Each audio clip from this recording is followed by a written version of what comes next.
this is a Washburn Dime 332 from 2001. I'm thinking something, well, the serial number is G01, blah, blah, blah, blah. So I'm thinking about right. I think they made it from 98 to 2003 or something like that, so it sits in the middle. The guy who I bought it off is now a tour manager, he said, taking a band over, and they're going to see Dimebag's grave. He said he bought this brand new in sound control and got it imported from America, and it cost £1,100. I don't know how true that is, but I don't think they were ever that much. So we've got a crazy headstock, which is it's not symmetrical. You can see this point's not as pointy as this point. That was obviously meant to be like that. It's got Grover tuners that actually have 18:1 etched on the back of them. I don't know if I hold that still long enough, it might focus on it. Oh, didn't hold it still, yeah. Bottom neck, 21, 2 frets. Got Washburn pickups with a W on them. Not sure what model pickups they are. The two of them are the original ones. I noticed the pickup surrounds, black plastic pickup surrounds, are very brittle. There's actually better. I don't think I'll actually knock things over. Right, you can see there. There's piles of cans sitting there.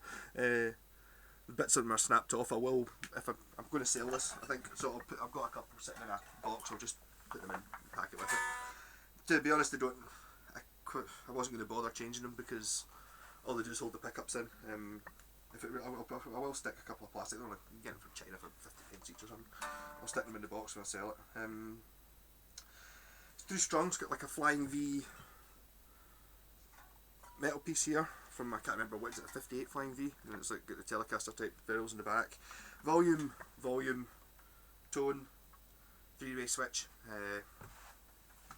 As I was saying about size wise, if you look at the height of it, actually this is really silly, but one of the reasons I don't like this guitar, or I'm going to get rid of it, is see, that's my telly, so I sit and watch telly, see I've got guitars here, sort of sitting and leaning against this seat, and my eye line from my seat, which is there, goes over there, whereas this sits slap bang in the centre of my telly, so it gets in the way, so I can't keep it against this wall, against this seat, which is where I like to keep my guitar and playing current.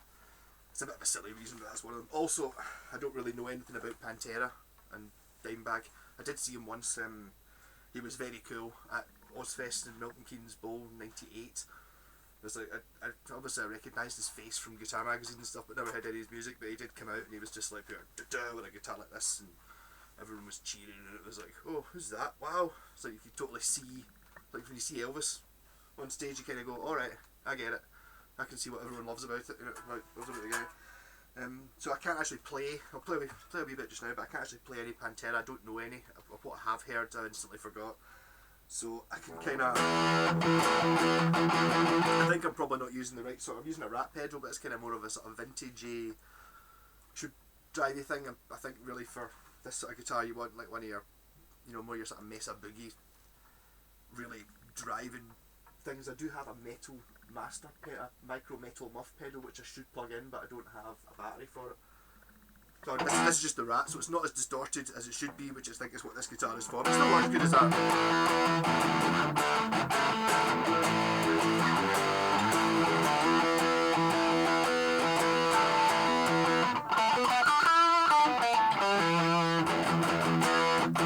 This is as heavy as I can go with them.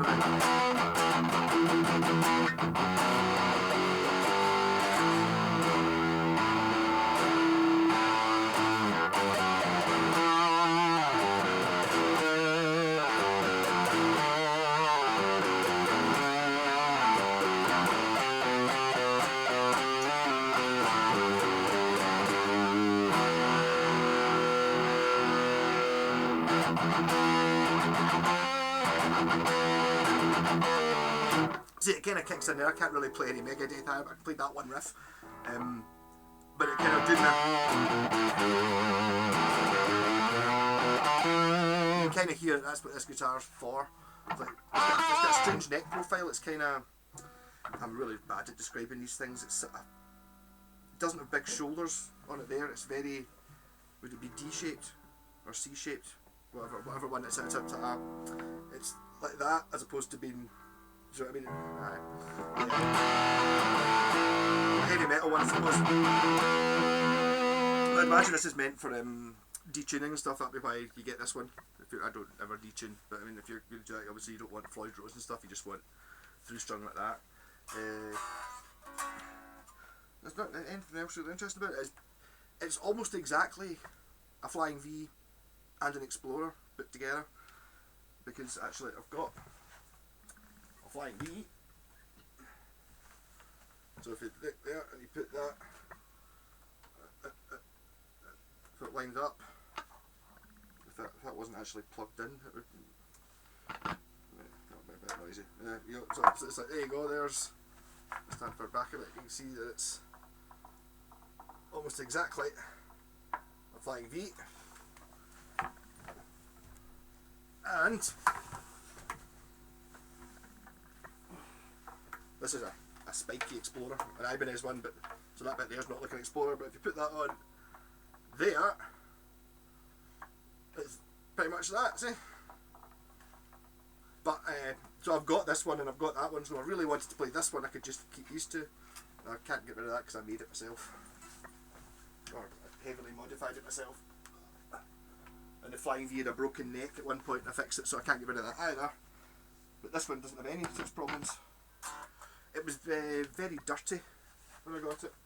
The guy said it had been sitting in the back of his cupboard for 10 years since, and the last time it was ever played was at a gig. So it was pretty manky. I mean, I really did give it a good clean. I suppose that could be maybe the only slight niggle with it is it's got an unfinished neck. I don't know if you'll be able to see it there, but the problem with unfinished necks is when the guitar's dirty, they're quite dirty. So I mean, I've tried to wipe it down as much as I could. I even ran a wee bit of fine sandpaper off it, but it's not. It still looks a bit grey. But I think that's just what happens when you've got if you've got like an unfinished neck and you leave it for a few years, you know. In fact, I've got a feeling that. Yeah, it kind of looks exactly. It's pretty much exactly the same as what it was me that sanded all the lacquer off the neck of the Destroyer. It's kind of basically exactly the same. So I don't think that is a problem. I think you'll find they'll all be like that. Any guitar that's been, any one of these guitars, any guitar that's got an unfinished neck that's actually been played is going to be a bit like that. I think just maybe because there's maybe a particularly dirty person that had this first. Well, that's the neck pick, the bridge pickup. That with the neck pickup.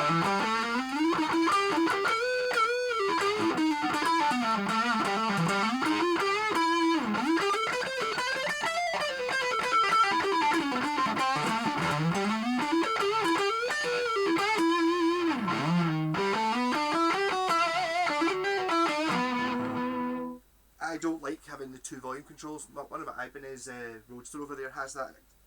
I just want that to be the volume control, and it's not. It's that when you're playing with the bridge pickup. But I mean, that's obviously not the guitar's fault. It's designed that way.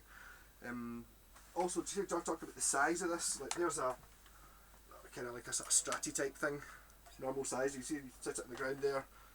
It's that long. This is, you know, it's just that much bigger than any other guitar, plus being a crazy shape, being like a Flying V, and with the extra bit on it, it's not going to fit in a Flying V case, because the Flying V case is V-shaped, and it's not going to fit in a normal case, so I really, and I don't have a case for it, so really I think that your only option for getting a case for it is to buy like a keyboard case, or something, because that's a big distance from there to there, and that's a big distance from there to there, so tough, really. I think that's about it. So I'm not enough of a Dimebag fan to keep this guitar. I've cleaned it up and I've set it up so it plays really well, put electro strings on it so they'll last for years. There's a few minor chips round about it, but nothing big. In fact, there's one there I hadn't even noticed. But it's just a chip, you know, it's not bits hanging off it. You can probably see it's covered in fingerprints, but that's what happens with all shiny black guitars. Another reason I don't like shiny black guitars. I do have a couple, but black's the shittest one. That's why I'm wearing psychedelic clothes so you can actually see it. Yeah, so I'm going to put this on eBay. Good guitar. Just not for me. I know as well, see the Dime 332 on the headstock? It's upside down on the trussword cover. Any other one I've seen, I looked them up on eBay and stuff like before I bought it, and they normally say it, Dime 332, that's upside down. Does that mean anything? Also, see the whole idea of having the strings coming over the nut like that at a stupid angle? That's a stupid idea. I don't like that. It's you can see rather it should be the string should go through that and go straight on, go in a straight line onto the tuner, and it's like having it doing that is. I mean, obviously Gibsons and stuff like that do it as well, and all acoustics do it. It's just a stupid idea. I don't know. To make the head look cool, obviously, but I would rather they just went the machine hit. You know, the head was well. I don't know how you get around it.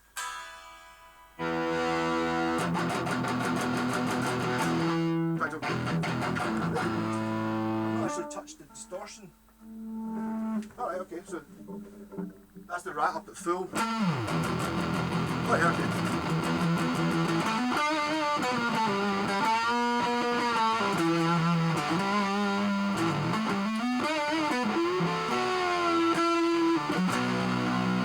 Yeah, you can see why I never turned the rat up full, but